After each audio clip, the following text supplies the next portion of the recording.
அனைவருக்கும் வணக்கம். நம்ம 10th சயின்ஸில் உடல்நலம் மற்றும் நோய்கள் அப்படின்ற பாடம் பார்த்துட்டு இருக்கோம். உடல்நலம் மற்றும் நோய்கள் டிசீஸ் பாடம் பார்த்துட்டு இருக்கோம். அதில் ரெண்டாவது வீடியோ, முதல் வீடியோ ஏற்கனவே பார்த்துட்டோம். அதில் ரெண்டாவது வீடியோ இதய நோய்கள் பார்க்க போகிறோம். ஹார்ட் டிசீஸ், இதய நோய்கள், ஹார்ட் டிசீஸ் பற்றி பார்க்க போகிறோம். இந்த ஹார்ட் டிசீஸ் எதனால் வருது அப்படின்னு பார்த்தீங்கன்னா, நல்லா கவனிங்க. இரத்த நாளங்களில் கொலஸ்ட்ரால் படிவதால் ஏற்படுகிறது.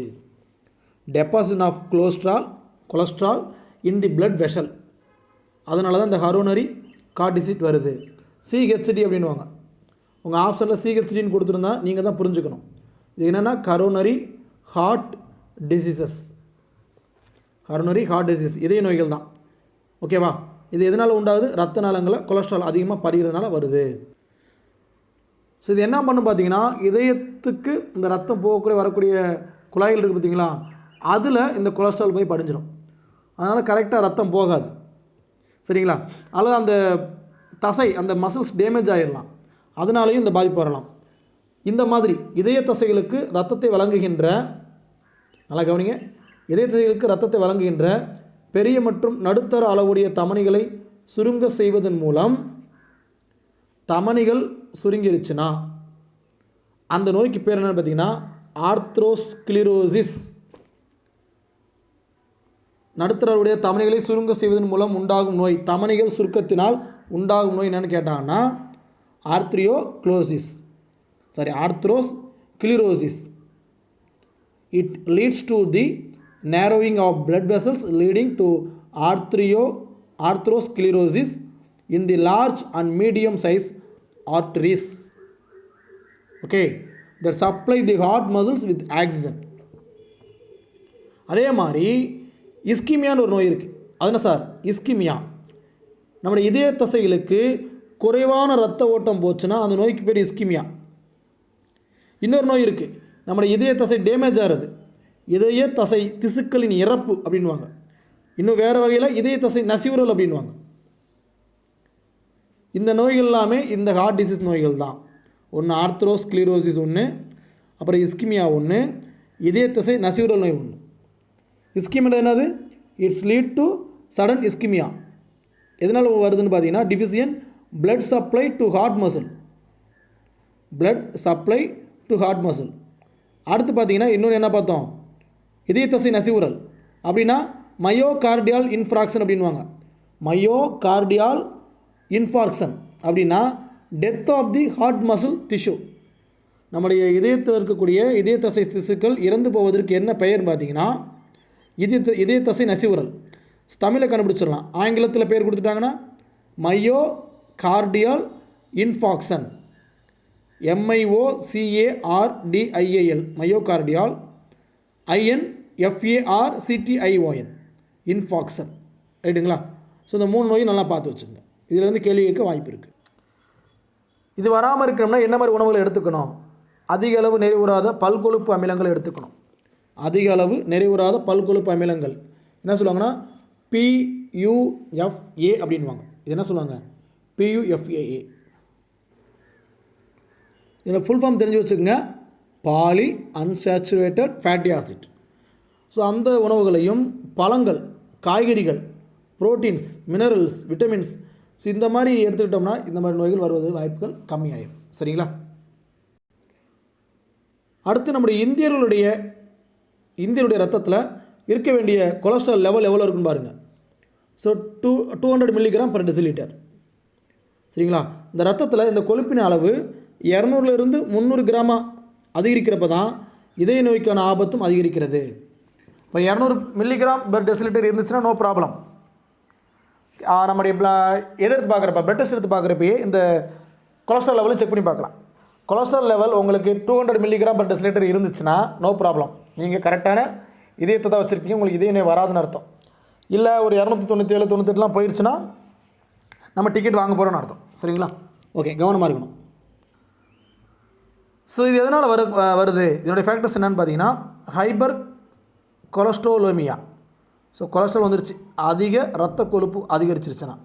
இன்னொன்று பிளட் ப்ரெஷர் கூடிருச்சுன்னா, ஹைப்பர் டென்ஷன். இதுக்கு நம்ம சிகிச்சை எடுக்கலாட்டி என்ன ஆகும் பாருங்கள். ஒன்று பிரெயின் அல்லது கிட்னி ரொம்பவுமே அஃபெக்ட் ஆகி எதை உருவாக்கலாம்? இறப்பை ஏற்படுத்தலாம் அல்ல, இறப்பை ஏற்படுத்தும். சரிங்களா? ஸோ இவங்களுக்கு இருக்கக்கூடிய சிம்டம்ஸ் என்னென்னு பாருங்கள். ஏன்னா இது கொஞ்சம் முக்கியம் பார்க்கணும். சிம்டம்ஸ், இந்த மாதிரி சிம்டம்ஸ் நம்ம நண்பர்கள் யார் கூட இருந்தால் கூட செக் பண்ணி பார்த்துருங்க. ஒன்று மூச்சு திணறல், இன்னொன்று தலைவலி, சோர்வு, தலை சுற்றல், நெஞ்சு வலி, கால் வீக்கம், இன்னொன்று இறப்பை குடல் தொந்தரவுகள். ஸோ இதெல்லாம் இருந்துச்சுன்னா சிஹெச்டியோடைய சிம்டம்ஸ் தான். Shortness of breath, headache, tiredness, dizziness, chest pain, swelling of leg and gastro intestinal disturbances. இதெல்லாம் இருந்துச்சுன்னா it is the symptoms of CHD.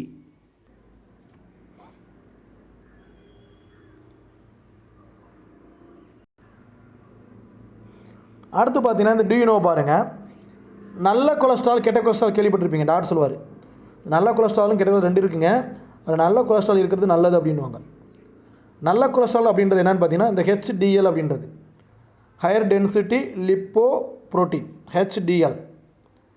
எல்டிஎல்ன்றது low density lipo protein, அதான் அதுக்கு பேர் தான் பார்த்தீங்கன்னா LDL, அது HDL. இந்த 2 லிப்போ புரோட்டீன் இருக்குது. இதில் HDL இருந்தால் நல்லது. இது இதய நோய்க்கான ஆபத்தை குறைக்கும், சிஹெச்டியுடைய பாதிப்பை குறைக்கும். பட் LDL இருந்துச்சுன்னா சிஹெச்டி வருவதற்கான வாய்ப்புகள் அதிகம். இது தடுக்கிறதுக்கு என்ன பண்ணலாம்? இதுக்கும் எக்ஸசைஸ் தான். நாள்தோறும் உடற்பயிற்சி செய்தல், நடத்தல், யோகா, உடல் எடையை பராமரிப்பதற்கான இது எல்லாமே பார்த்திங்கன்னா அந்த உடல் எடையை பராமரிக்கிறது. இது எல்லாமே சிஹெச்டி வராமல் தடுக்கக்கூடிய வழிகள். யோகா பண்ணலாம், நடக்கலாம், வாக்கிங் போகலாம், ஜாக்கிங் போகலாம், ஜிம்முக்கு போகலாம். இது எல்லாமே பார்த்திங்கன்னா ஒரு விதத்தில் நமக்கு இதே வராமல் தடுக்கக்கூடியது. முக்கியமாக இது எல்லாமே போயிட்டேன் சார் இருந்தாலும் எனக்கு வருதுன்னா இந்த 2 பண்ணிகிட்ருப்பீங்க. ஒன்று ட்ரிங்க்ஸ் அடிச்சுட்ருப்பீங்க, அதை சுமைக்கு பண்ணிகிட்ருப்பீங்க. ஸோ இது எல்லாமே பண்ணிவிட்டு நான் எங்கேயும் இது பண்ணிடுறேன் அப்படின்னா அவ்வளோதான், அது வேஸ்ட். ஸோ இது எல்லாம் மேலே சொன்ன எல்லாமே பண்ணணும். அதே நேரத்தில் ட்ரிங்க்ஸும் பண்ணக்கூடாது, ஸ்மோக்கிங் பண்ணக்கூடாது. அப்போ தான் இந்த சிஹெச்டி வராது. ஓகே, நம்ம அடுத்து பார்க்கக்கூடியது ரொம்ப ரொம்ப முக்கியமான விஷயம், புற்றுநோய். கேன்சரை பற்றி படிக்க போகிறோம். ஸோ கேன்சர் அப்படின்றது வருஷத்துக்கு பார்த்திங்கன்னா 4 மில்லியன் மக்கள் இதனால் இறக்குறாங்க. இப்போ ரீசெண்டாக பெரும்பான்மையான மக்கள் இந்த நோயால் இறக்கிறத நம்ம கேள்விப்பட்டிருப்போம். நண்பர்கள் பல பேருக்கு கேன்சரில் இறந்ததை நம்ம கேள்விப்பட்டிருப்போம். அல்லது நம்முடைய சொந்தக்காரங்க நிறைய பேர் இந்த கேன்சரில் தான் இறக்கிறத நம்ம இப்போ முன்னக்காட்டு ரொம்ப அதிகரிச்சிருச்சு. இப்போ என்ன காரணம் பார்த்திங்கன்னா நம்மளை சுற்றி இருக்கக்கூடிய அந்த ஃபுட்டுடைய மெத்தட் மாறி போச்சு. அதான் முக்கியமான காரணம். ஓகே, அதை பற்றி தான் படிக்க போகிறோம். ஸோ புற்றுநோய் அப்படின்றது கேன்சர் அப்படின்வோம். ஸோ லத்தீன் மொழியில் இதுக்கு என்ன அர்த்தம்னு பார்த்தீங்கன்னா நண்டுன்னு அர்த்தம். அதை பற்றி படிக்கக்கூடிய படிப்புக்கு என்ன பேர் பார்த்தீங்கன்னா ஆங்காலஜி. ஸோ ஆங்கோ அப்படின்றது கட்டி, அந்த புற்றுநோய்ன்றது ஒரு விதமான கட்டியாக தான் பார்க்குறாங்க. ஸோ அந்த கட்டியை பற்றி படிக்கக்கூடிய அறிவியல் பிரிவு ஆதலால் ஆங்காலஜி அப்படின்றாங்க. கேன்சராலஜி கிடையாது, ஆங்காலஜி. புரியுதுங்களா? இது என்ன மொழி வார்த்தை? லத்தீன் மொழி வார்த்தை. அதுக்கு அர்த்தம் நண்டு. So cancer causes about 4 million deaths annually throughout the world. Cancer is derived from Latin word, its meaning crab, CRAB. The study of cancer is called oncology. Oncos mean tumor. Tumor, brain tumorலாம் கேள்விப்பட்டிருப்போம், மூளைக்கட்டி. So புற்றுநோய் என்பது ஒரு வியாதி கிடையாது. நம்ம செல் பிரிதல், cell division பார்த்தோம் பார்த்தீங்களா, cell division அது கொஞ்சம் எக்ஸஸ் ஆகிடுச்சுன்னா, நார்மலாக இருக்கிற ரேஞ்சை காட்டிலும் எக்ஸஸ் ஆகிடுச்சுன்னா அதுக்கு பேர் தான் கேன்சர். கட்டுப்பாடற்ற அபரிதமான செல் பிரிதலே புற்றுநோய் என அழைக்கப்படுகிறது. புற்றுநோய் என்பது வியாதி கிடையாது, அதிகப்படியான வளர்ச்சி. சரிங்களா? இந்த கேன்சர் செல்ஸ் என்ன பண்ணும்னா உடம்புல கொஞ்சம் தூரத்துக்கு உள்ளே போயிட்டு அங்கே இருக்கக்கூடிய திசுக்கள் அழிக்கும். அப்படி அழிச்சிச்சுன்னா கொஞ்சம் தூரம் ட்ராவல் பண்ணி அங்கே இருக்கக்கூடிய திசுக்கள் அழிச்சிச்சுன்னா அதுக்கு பேர் என்ன கேட்பாங்க? மெட்டாஸ்டிஸ். The cancerous cells migrate to distant parts of the body and affect new tissues. This process is called metastasis. Metastasis. இந்த மெட்டாஸ்டாசிஸ் எந்தெந்த உறுப்புகளை பாதிக்கும் அப்படின்னு பார்த்தீங்கன்னா, ஒன்று லங்ஸ், இன்னொன்று போன்ஸ், அப்புறம் லிவர், அப்புறம் ஸ்கின், அப்புறம் பிரெயின். ஸோ இது எல்லாமே கேன்சர் உண்டாக்கக்கூடிய பாதிப்பை ஏற்படுத்தக்கூடிய உறுப்புகள். சரிங்களா? அஃபெக்டிங் ஆர்கான்ஸ் இன் பாடி. அடுத்து இதை தெரிஞ்சு வச்சுங்க. உலக புற்றுநோய் நாள், உலக புற்றுநோய் நாள், வேர்ல்டு கேன்சர்ஸ் டே. இன்னைக்குப்பா 4th February. நல்லா பாருங்கள், February 4. இது எப்படி நான் மைண்டில் வச்சுருக்கேன்னா திட்டாதீங்க. பிப்ரவரி 4 இந்த முன்னாடி ஒரு 1 போடுங்களேன். பிப்ரவரி 14 காதலர் தினமாயிரும். சரிங்களா? அப்போ அதை 1 எடுத்துருங்க, உலக புற்றுநோய் தினமாக மாறிடும். ஸோ அந்த மாதிரி மைண்டில் வச்சுக்கோங்க. அடுத்து தேசிய புற்றுநோய் விழிப்புணர்வு நாள். தேசிய புற்றுநோய் விழிப்புணர்வு நாள் அப்படின்றது பார்த்தீங்கன்னா November 7. ரெண்டுக்கு டிஃப்ரென்ஸ் பார்த்துங்க. அது வேர்ல்டு உலக லெவலில், இது நேஷனல் லெவலில். National cancers awareness day 7th November. அடுத்து பார்க்கக்கூடியது ரொம்ப ரொம்ப முக்கியமான விஷயம், டைப்ஸ் ஆஃப் கேன்சர், புற்றுநோயின் வகைகள். அதில் இப்போ முதல் என்னென்னு பார்த்தீங்கன்னா கார்சினோமோ, இன்னொன்று சார்கோமோ, இன்னொன்று லுக்கேமியா. ஒவ்வொன்றும் என்னென்னு பார்ப்போம். ஒவ்வொன்றுமே ரொம்ப ரொம்ப முக்கியம். ஒரு லைனை கூட மிஸ் பண்ணிடக்கூடாது இதில். ஃபஸ்ட்டு பார்க்கக்கூடிய கார்சினோமோ. கார்சினோமோன்னு என்ன பார்த்தீங்கன்னா எபிதீலியல் மற்றும் சுரப்பிகளின் திசுக்களில் உருவாகிறது. அதாவது மேலாப்பில் அர்த்தம். எபிதீலியல்னால் மேலாப்பில். இவ்வகை புற்றுநோய் தோல், நுரையீரல், வயிறு, மூளை இந்த 4 ஏற்படலாம். ஸ்கின்னு, லங்ஸு, அப்டமினு, இன்னொன்று பிரெயின். இதில் வரக்கூடிய இந்த வகைகள் கார்சினோமாவாக இருக்கலாம். உலகத்தில் உண்டாகக்கூடிய கேன்சர்ஸில் 85% கேன்சர்ஸ் இந்த கார்சினோமா வகை தான். சரிங்களா? ஸோ கார்சினோமோ மைண்டில் வச்சுங்க. Carcinoma. So carcinomas arises from epithelial and glandular tissues. Okay, about 85% of the tumors are carcinomas. Second one sarcoma, இணைப்பு மற்றும் தசை திசுக்களில் உருவாகக்கூடியது. நோட் பண்ணிங்க, இணைப்பு மற்றும் தசை திசுக்களில் உருவாகும் கேன்சர் வகைன்னு கேட்டானா sarcoma. Sarcomas are occurred in connective and muscular tissues. இது எங்கெங்கே வரும்னு பார்த்தீங்கன்னா எலும்பு, குருத்தெலும்பு, தசைநான்கள், அடிபோஸ் திசு, தசைகள் எல்லாமே ரொம்ப ரொம்ப முக்கியமான விஷயத்தில் வந்துடுது. They include the cancers of bones, cartilage, tendons, adipose tissue and muscles. இந்த உலகத்தில் வரக்கூடிய கேன்சர் வகையில் இது 1% தான். ரொம்ப ரொம்ப கம்மி தான். இந்த பாதிப்பு கம்மி தான். கார்சினோமோ கம்பேர் பண்ணுறப்ப சார்கோமாஸ் ரொம்ப ரொம்ப கம்மி. ஏன்னா அது 85%, இது 1% தான். சரிங்களா? அடுத்து இருக்கக்கூடியது லுக்கேமியா. மூணாவது என்னது லுக்கேமியா. இதை பார்த்துட்டு அப்புறம் டேபிளை பார்ப்போம். ஒரு மேலே டேபிள் தாண்டி வந்துருங்க, நம்ம அடுத்து பார்ப்போம். லுக்கேமியா. லுக்கேமியான்றது பார்த்திங்கன்னா எலும்பு மஜ்ஜை மற்றும் நிணநீர் முடிச்சுகளில் இரத்த வெள்ளை அணுக்களின் எண்ணிக்கை அதிகரிப்பது இதன் பண்பாகும். இதாங்க பிரச்சனை. இரத்த வெள்ளை அணு என்னன்னு பார்த்தீங்கன்னா நம்ம உடம்புக்கு நோய் எதிர்ப்பு சக்தி கொடுப்பது. அது ஒரு அளவாக தான் இருக்கணுமா. அந்த நோய் எதிர்ப்பு சக்தியே அதிகமாகிருச்சுன்னா அதுக்கு பேர் தான் லுக்கேமியா. எவ்வளோ கொடுமையான விஷயம் பாருங்கள். நம்ம உடம்புக்கு நோய் எதிர்ப்பு சக்தி வேணும்னு பண்ணிகிட்டு இருப்போம், அது ரொம்ப அதிகரிச்சுன்னா அது ஒரு கேன்சராக லுக்கேமியாவும். அதான் சும்மாவா அவையார் சொன்னாங்க, அளவுக்கு மிஞ்சினால் அமுதும் நஞ்சு. அது எதுவாக இருந்தாலும் சரி. So leukemia are characterized by an increase in the formation of WBC in the bone marrow and lymph nodes. இதுக்கு பேர் தான் blood cancer. இதுக்கு பேர் என்னது? Leukaemia are called blood cancer.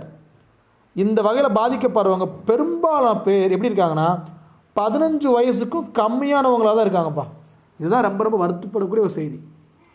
Most common type of cancer which also affect children below 15 years of age. Okay, அடுத்து புற்றுநோய்க்கான காரணிகள் பார்க்க போகிறோம். என்ன பார்க்க போகிறோம்? புற்றுநோய்க்கான காரணிகள். என்ன சொல்லுவாங்கன்னா கார்சினோஜெனிக் ஏஜென்ட் அப்படின்ட்டுவாங்க. புற்றுநோயை உண்டாக்கக்கூடிய காரணிகளுக்கு ஒரு பேர் இருக்குது. இது ஏற்கனவே கேட்கப்பட்ட கேள்வி. புற்றுநோயை உண்டாக்கும் காரணிகளுக்கான பேர் கார்சினோஜென்கள் அல்லது புற்றுநோய்க்காரர்கள். புற்றுநோய் காரணிகள்லாம் கேட்க மாட்டாங்க, கார்சினோஜென் தான் கொடுப்பாங்க. இது ஒரு முறை கேட்டிருந்தாங்க. புற்றுநோயை உண்டாக்கும் காரணியின் பெயர் கார்சினோஜென். ஓகே, இது பார்த்தீங்கன்னா இயற்பியல், வேதியியல், அயனியாக்கும் கதிர்வீச்சு மற்றும் உயிரியல் காரணி எது வேணால் இருக்கலாம். ஒவ்வொன்று என்னென்னு பார்க்கலாமா? இப்போ ஃபிசிக்கல் ஃபேக்டர்ஸ்னு எடுத்துக்கிட்டிங்கன்னா அதிகளவு புகைப்பிடித்தனால், அதாவது ரொம்ப ஸ்மோக் பண்ணுறாங்கன்னா அவங்களுக்கு லங்ஸ் பாதிப்படைஞ்சிரும், வாய்க்குழி பாதிப்படைஞ்சிரும், த்ரோட்டு பாதிப்படைஞ்சிரும், குரல் வலை புற்றுநோய் இதெல்லாமே உண்டாயிரும். நுரையீரல் புற்றுநோய், வாய்க்குழி புற்றுநோய், தொண்டை புற்றுநோய், குரல் வலை புற்றுநோய் இது எல்லாமே இந்த இயற்பியல் காரணிகளால் வரக்கூடியது தான். வெத்தலை போடுறதும் கேன்சர் உண்டாக்கும். எப்போயோ ஒரு முறை போட்டால் பரவாயில்ல, எப்பயுமே மென்னுட்டே இருக்கிற ஆட்கள் இருக்காங்க. அப்புறம் புகையிலை மெல்லுதல் வாய்ப்புற்றுநோய் உண்டாக்கும். வெத்தலையும் புகையிலை மெல்லுதல் வாய்ப்புற்றுநோய் உண்டாக்கும். அதே மாதிரி தோலின் மேலே அதிக சூரிய ஒளினால் சூரிய ஒளி அதிகமாகப்பட்ட என்ன உண்டாயிருமா, ஸ்கின் கேன்சர் வந்துடுமா. சூரிய ஒளி வைட்டமின் டி அப்படின்றோம், அதுவே இந்த யூவி ரேஸ்லாம் வந்து நம்ம மேலே பட்டுச்சுன்னா நமக்கு என்ன உண்டாயிருமா, ஸ்கின் கேன்சர் வந்துடுமா. இது எல்லாமே ஃபிசிக்கல் இரிட்டன்ஸ். இதுக்கு எல்லாமே என்னது, ஃபிசிக்கல் இரிட்டன்ஸ். இது என்னென்ன பாதிக்குதுன்னா, heavy smoking causes lung cancer and cancers of oral cavity, pharynx and larynx, pedal and tobacco chewing cause oral cancer. Excessive exposure to sunlight may cause skin cancer. So வேதியியல்கார் என்னென்னு பார்த்தீங்கன்னா, நம்ம இப்போ அதாவது இளைஞர்கள் பயன்படுத்திகிட்டு இருக்கக்கூடிய புகையிலை, நிக்கோட்டின், அப்புறம் டொபாக்கோ, அப்புறம் காஃபின், அப்புறம் நிலக்கரி, வேறு என்ன சொல்லலாம், எண்ணெய், அதாவது திரும்ப யூஸ் பண்ணுற எண்ணெய். நம்முடைய இந்த ஒயின் ஷாப்பு வெளியெல்லாம் பார்த்தீங்கன்னா அப்படியே சிக்கனை அப்படியே மசாலா தடவி அப்படியே தூக்கி வறுத்து எடுத்து கொடுப்போம். நம்மளுக்கு போதையில் அடிச்சு தள்ளுவாங்க. அந்த எண்ணெயை பார்த்தீங்கன்னா கரிச்சட்டை காட்டிலும் கருப்பாக இருக்கும். ஒரு வாரத்துக்கு ஹீட் பண்ணிகிட்டே இருப்பான். அதை நம்மளும் சாப்பிட்டுட்டே தான் இருப்பான். சாப்பிட்டே இருந்து கடைசியில் கேன்சர் வந்து சாகணும். சரிங்களா? ஓகே. அடுத்து பூச்சிக்கொல்லிகள், நம்ம யூஸ் பண்ண ஃபெர்டிலைசர்ஸ், அதுவும் கல்நாறு, ஆஸ்பெட்டாசிட்டு, நிக்கல், சாயங்கள், டைஸ். திருப்பூர் பக்கம்லாம் பார்த்தீங்கன்னா ஆற்றுல கொண்டு வந்து கலந்து விட்றான் டைஸை, அது எல்லாமே கேன்சர் உண்டாக்கும். அப்புறம் செயற்கை இனிப்பிட்டிகள் it's very very important. Deepavali டயத்தில் பார்த்தீங்கன்னா 1 கிலோ ஸ்வீட்டு வெறும் 150 ரூபா அந்த கடையில் கொடுக்குறான்டா, அப்படின்னு போய் வாங்குவோம். அவன் இயற்கை நேச்சுரல் டைஸுக்கு பதிலாக ஆர்டிஃபிஷியல் டைஸை பயன்படுத்தியிருப்பான். கலராக தெரியுதா இனிப்புகள், எந்த ஒரு ஸ்வீட்டும் கலராக வருமா, வராது. நம்ம யூஸ் பண்ணுற அந்த டைஸ் ஏஜென்ட் தான். துணிகளுக்கு போடுற அந்த டைஸ்லாம் தூக்கி போட்டு விட்ருவாங்க. இதை சார்ந்த ஒரு தெனாலிராமன் கதையெல்லாம் இருக்கும், நீங்கள் கேள்விப்பட்டிருப்பீங்க. சரிங்களா? ஸோ இது எல்லாமே என்ன உண்டாக்கும்னா கேன்சரை உண்டாக்கும். இது எல்லாமே chemical agents.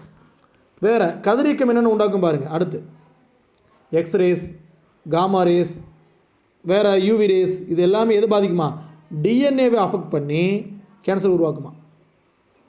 என்னென்னது, X-rays, gamma race, அப்புறம் பார்த்திங்கன்னா நம்முடைய அதாவது ரேஸ் சம்மந்தமான எல்லாமே, இது எல்லாமே it's would affect the DNA. இதன் மூலமாக கேன்சர் வரலாம். மொத்தம் எத்தனை பார்த்துருக்கோம், ஃபிசிக்கல் இரிட்டேன் பார்த்துருக்கோம், கெமிக்கல் ஏஜென்ட் பார்த்துருக்கோம், ரேடியேஷன் பார்த்துருக்கோம். அதே நேரத்தில் ஒரு சில உயிரிகளும் கேன்சர் உண்டாக்கும். அது என்னென்னு பார்த்தீங்கன்னா வைரஸ்கள். அப்படி புற்றுநோய் உண்டாக்கக்கூடிய வைரஸ்களுக்கு ஒரு பேர் இருக்குது, ஆங்கோஜெனிக். கார்சினோஜன்ன்றது புற்றுநோயை உண்டாக்கும் காரணிகளுக்கான பெயர்கள். இது எப்படி, புற்றுநோய் உண்டாக்கும் வைரஸ்களுக்கான பெயர் ஆங்கோஜெனிக் வைரஸ்கள் அப்படின்வாங்க. Biological agent cancer causing viruses are called oncogenic viruses. Is very very important one word, note பண்ணிக்கோங்கப்பா. அடுத்து ட்ரீட்மெண்ட் ஆஃப் கேன்சர். இதுக்கு எப்படி மாதிரிலாம் ட்ரீட்மெண்ட் கொடுக்கலான்னு பார்த்தீங்கன்னா, ஃபஸ்ட்டு ஒன்று அறுவை சிகிச்சை, இன்னொன்று கதிரியக்க சிகிச்சை, இன்னொன்று ஹீமோதெரப்பி. இந்த 3மே கேள்விப்பட்டிருப்போம். ஜஸ்ட் என்னென்னு சொல்லிடுறேன். ஒரு சில கேன்சரை ஆரம்பத்திலே கண்டுபிடிச்சிட்டாங்கன்னா, அந்த லெவல் 1லேயே கண்டுபிடிச்சிட்டாங்கன்னா, ஸோ ஆப்ரேஷன் பண்ணி நீக்கிடுவாங்க. இது எப்படி என்ன பண்ணுவாங்கன்னா, இது பக்கத்தில் இருக்க மற்ற செல்களுக்கு பரவாமல் தடுக்கக்கூடிய ஒரு method. Tumors are removed by surgery to prevent further spread of cancer cells. ரெண்டாவது பார்த்தீங்கன்னா கதிரியக்க சிகிச்சை, ரேடியேஷன் தெரப்பி அப்படின்வாங்க.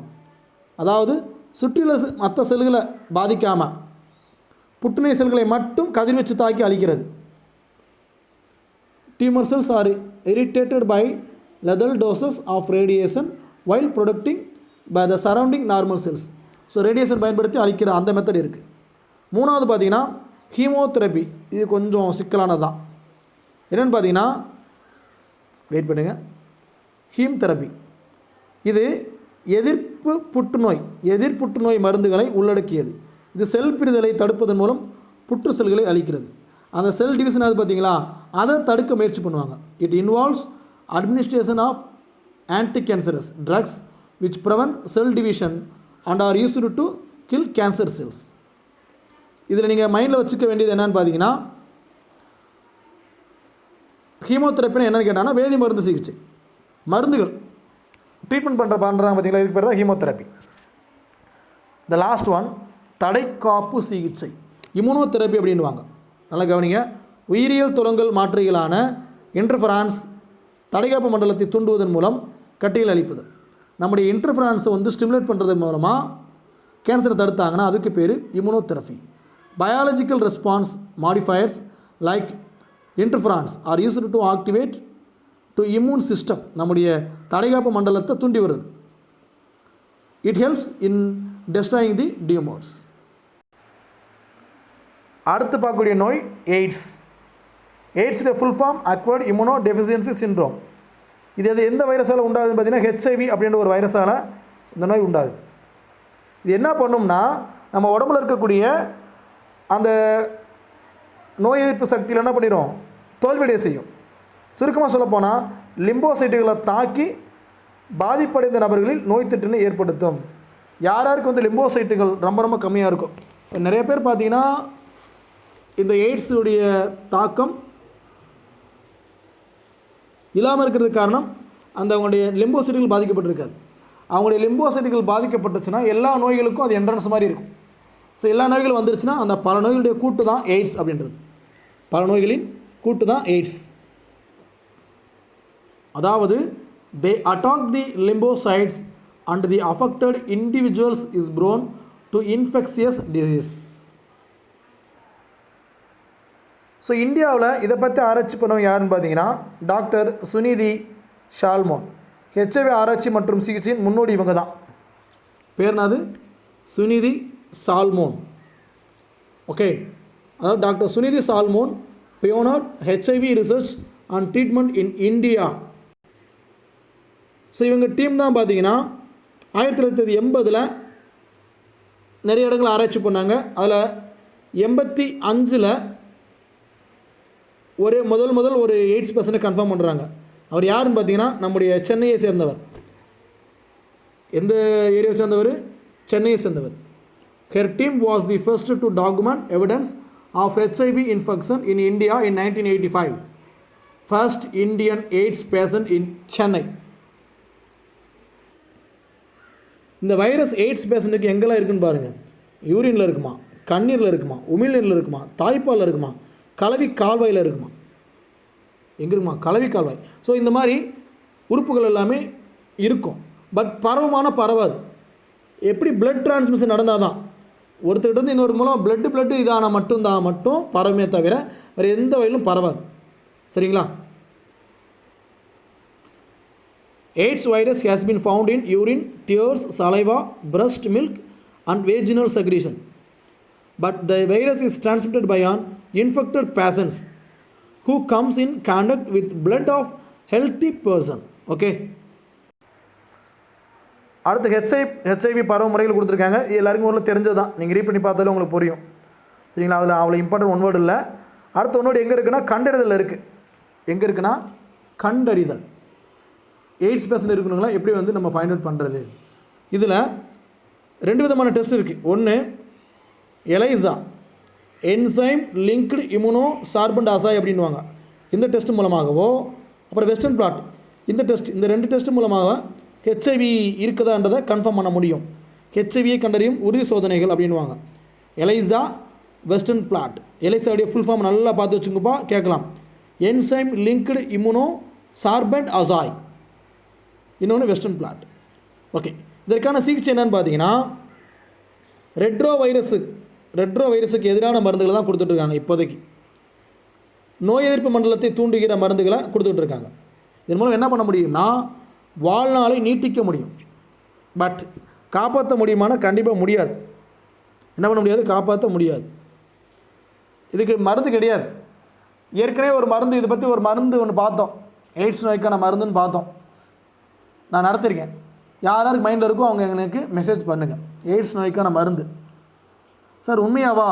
அது மருந்து கிடையாது, தடுப்பு மருந்து. அதாவது கொடுக்குறாங்க, அதனால் அவங்களுடைய வாழ்நாள், அவங்களுடைய லைஃப் ஸ்பேன் வேணால் கூடலாமே தவிர அவங்கள காப்பாற்ற முடியாது.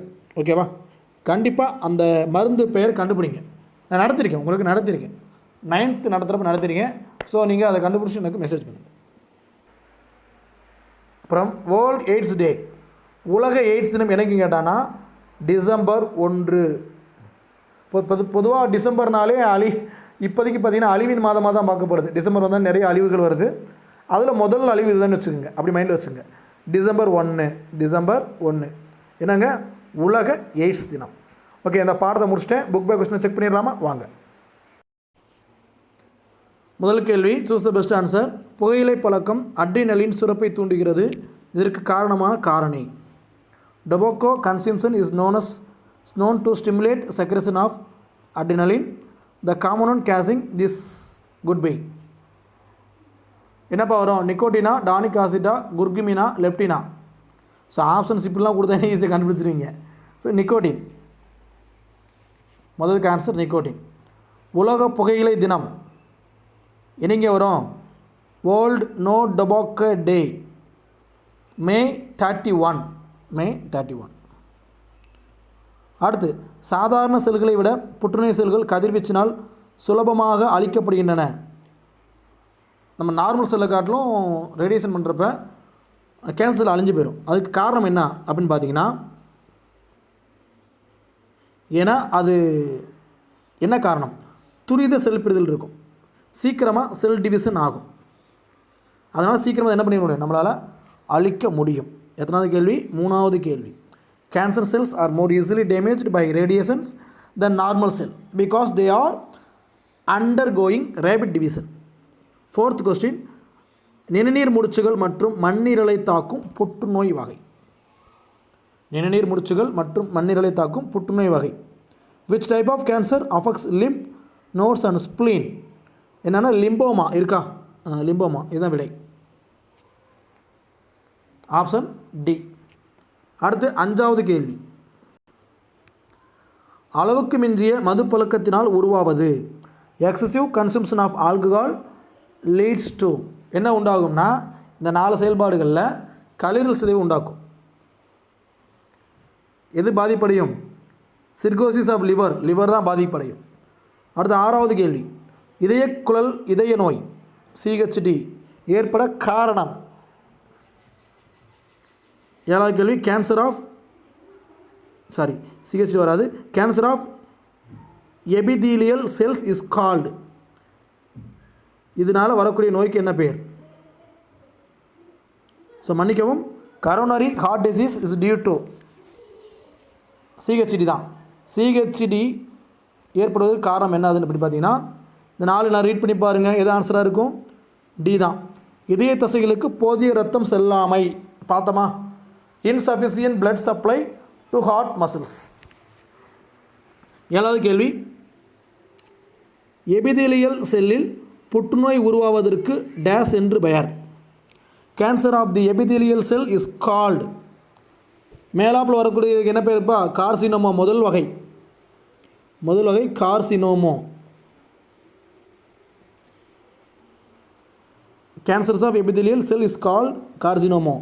எட்டாவது மெட்டாஸ்டாசிஸ். இதனுடன் தொடர்புடையது. மெட்டாஸ்டாசிஸ் இஸ் அசோசியேட்டட் வித் எதுப்பா? எதனுடைய தொடர்புடையது?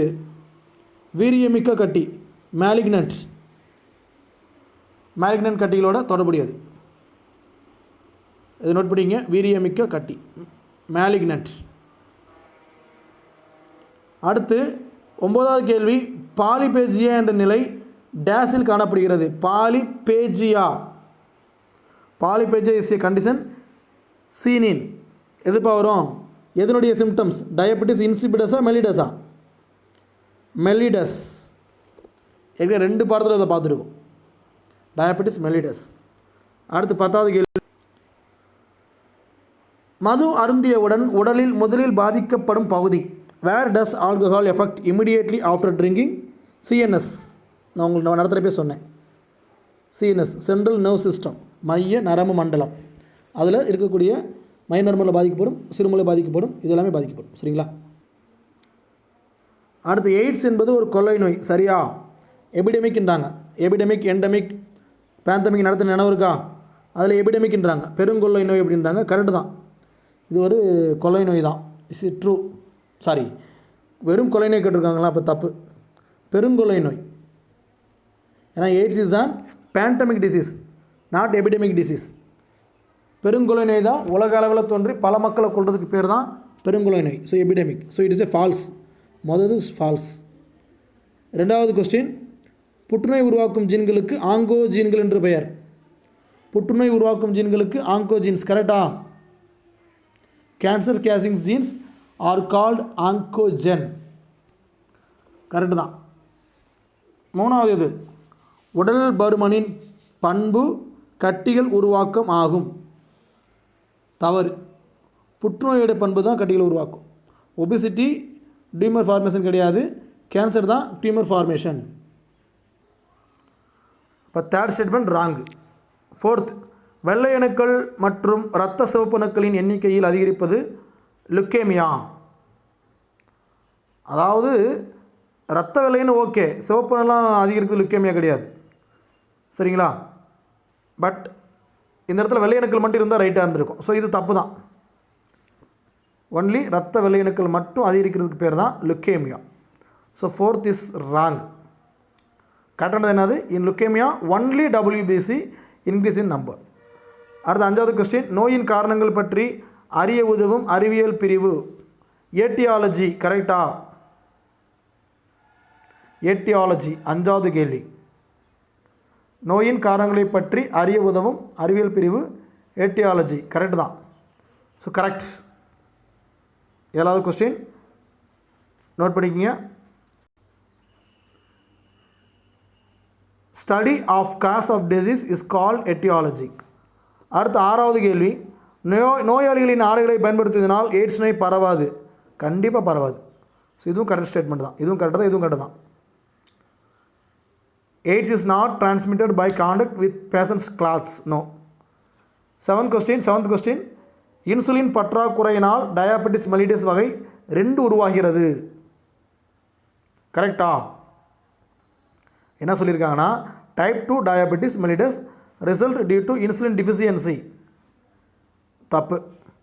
ஸோ சரியான பதில் என்னன்னு பார்த்தீங்கன்னா type 1 diabetes mellitus results due to insulin deficiency. வகை 2 இல்லை, வகை 1. எட்டாவது கேள்வி, கார்சினோஜன் என்பவை புற்றுநோயை உருவாக்கும் காரணிகள். கரெக்டு தான். Carcinogen is the carcinogens are cancer causing agent. True. 9வது கேள்வி, நிக்கோட்டின் என்பது மயக்கமூட்டி வகை மருந்து. தவறு. மயக்கமூட்டி மருந்தெல்லாம் கிடையாது. அது நிக்கோட்டின் என்பது புகையிலையில் காணப்படும் ஒரு வகை போதைப்பொருள், ஆல்கலாய்டு. ஸோ இது தவறு, போதைப்பொருள். 10வது, சிரோசிஸ் கல்லீரல் வீக்கம் என்பது மூளை கோளாறு நோயுடன் தொடர்புடையது. 10வது இது. கரெக்டா? தப்பு. சிரோசிஸ் அப்படின்றது கல்லீரல் வீக்கம் அப்படின்றது கல்லீரல் கோளாறு நோயுடன் தொடர்புடையது. அதுலேயே கல்லீரல் வந்துருச்சு, இப்போ மூளையாக இருக்காது. ஸோ லிவரோட சம்மந்தப்பட்ட disease, not brain. So it is the false. அது விரிவாக்கம் கேட்டிருக்காங்க பாருங்கள், நம்ம நடத்தின எல்லாமே சேர்த்து மொத்தமாக கேட்டிருக்காங்க. சொல்லுங்கள் பார்ப்போம். IDDM insulin dependent diabetes mellitus. இதே இடத்துல முன்னாடி என்ன இருந்துச்சுன்னா நான் இன்சுலின், NIDDM இருந்துச்சுன்னா நான் இன்சுலின் டிபெண்டன்ட் டயபெட்டிஸ் மெலிடஸ். அந்த அதுவும் கேட்டிருக்கான், கடைசியில் இருக்குது பாருங்கள், அதுவும் இருக்குது. HIV human immuno deficiency virus. BMI body mass index. AIDS acquired immuno deficiency syndrome. CHD coronary heart disease. Okay, இதெல்லாம் ஈஸி தான். அடுத்து பொறுத்துக. இந்த பொறுத்துக உங்களுக்கு அப்படியே ஆப்ஷன்ஸ் மாற்றாமல் கேட்க வாய்ப்பு இருக்குது. நல்லா பாருங்கள். சார்கோமா, கார்சினோமா, பாலிடிப்சியா, பாலிபேஜியா, இதய தசை நசிவுறல் நோய். சார்கோமோ அப்படின்றது என்னது? சார்கோமோ இது வந்து ஒரு புற்றுநோயுடைய வகை தான். புற்றுநோய் பார்த்தீங்கன்னா 2 புற்றுநோய் வந்துடுது. ஒன்று வயிற்று புற்றுநோய் ஒன்று இருக்குது, இணைப்பு திசு புற்றுநோய் ஒன்று இருக்குது. இதில் எது வரும்? சார்கோமோன்றது நம்ம பார்த்து 2வது வகையை பார்த்தா அதுதான் இணைப்பு திசு, கனெக்டிவ் திசு கேன்சர். ஸோ கார்சினோமா அப்படின்றது ஸ்டொமக் கேன்சர், வயிற்று புற்றுநோய், அதாவது எபிதீலியல் மேல்புறத்தில் வரக்கூடிய டிசீஸ். ஓகே. பாலிடிப்சியா அப்படின்றது என்னப்பா? பாலிடிப்சியா, டிப்னு வந்துட்டால் என்னது? Excessive thirst. ஸோ தாகம், அதிகப்படியான தாகம். பாலிபேஜியா அப்படின்னா அதிகப்படியான பசி, எக்ஸசிவ் ஹங்கர். கடைசியாக பார்க்கக்கூடிய இதய தசை நசிவுறல் நோய் அப்படின்றது அதுக்கு ரத்த ஓட்டம் போலாட்டி இதய தசை நசிவுறல் நோய். இது என்ன சொல்லுவாங்க ஆங்கிலத்தில்? Myocardial infarction. Lack of blood flow to heart muscle. ஓகேவா? ஓகே, இதை பார்த்துட்டோம். அடுத்து fill in the blanks. இந்த படத்தில் பின்னாடி வருது fill in the blanks. முடிக்க போகிறோம், கவனிங்க. டேஸ் அதிகப்படியாக பயன்படுத்துவதனால் கல்லீரலில் சிரோசிஸ் நோய் ஏற்படுகிறது. எதுப்பா? Drinks alcohol. Cirrhosis is caused on liver due to excessive use of alcohol. அடுத்து புகையிலையிலிருந்து பிரித்தெடுக்கப்படும் அதிக நச்சுள்ள வேதிப்பொருள் நிக்கோட்டின். சரிங்களா? A highly poisonous chemical derived from tobacco is nicotine. மூணாவது கேள்வி, இரத்த புற்றுநோய்க்கு டேஸ் என்று பெயர்? லுக்கேமியா என்று பெயர். So blood cancer is called as leukemia. நாலாவது கேள்வி, சில வகையான மருந்துகளை தொடர்ந்து பயன்படுத்துவதனால் உண்டாகும் அதன் குறைவான பதில் விளைவு டேஸ் எனப்படும். என்னப்பா? மருந்து எதிர்ப்பு அப்படின்வாங்க, ட்ரக் டாலரன்ஸ். நாலாவது கேள்வி, சில வகையான மருந்துகளை தொடர்ந்து பயன்படுத்துவதனால் உண்டாகும், அது பார்த்துட்டோம். அஞ்சாவது கேள்வி, இன்சுலின் ஏற்றுக்கொள்ளாமை என்பது டேஸ் நீரிழிவு நோய் நிலை. இன்சுலினை ஏற்றுக்கொள்ளாது, எடுத்துக்காது. இதுதான் type 2. Insulin resistance is a condition in type 2 diabetes mellitus. வகை 2 தான். ஓகேங்களா? ரைட். அடுத்து கவனிங்க. ஒப்புமை வகை வினாக்கள். முதல் சொல்லை அடையாளம் கண்டு அதனோடு தொடர்புடைய சொல்லை 4வது கோடிட்டு இடத்தில் எழுதுக. ஸோ இதெல்லாம் பார்த்து வச்சுங்க. இந்த பொருந்தாதது இந்த மாதிரி விஷயத்துலேருந்து கேட்கலாம். முதது, தொற்று நோய் எய்ட்ஸ் அப்படின்னா தொற்றா நோய் எது? என்ன வேணாமல் எழுதிக்கலாம். தொற்றா நோய்க்கு ஏதாச்சும் ஒரு உதாரணம் எழுதிக்கலாம். நம்ம இந்த பாடத்தில் வரதை ஒன்று எடுத்துக்குவோம். சிஹெச்டி எடுத்துக்கலாமா? Coronary heart disease. என்ன சொல்லுவாங்க? இதய நோய். ரைட். அடுத்து ஹீமோதெரப்பி அப்படின்றது வேதிப்பொருள். அது வேதிப்பொருளால் கொடுக்கப்படுகிற புற்றுநோய் சிகிச்சை ஹீமோதெரப்பி. அப்போ கதிர்வீச்சாக கொடுத்தோம்னா கதிரியக்க சிகிச்சை. என்ன சிகிச்சை? கதிரியக்க சிகிச்சை, ரேடியேஷன்.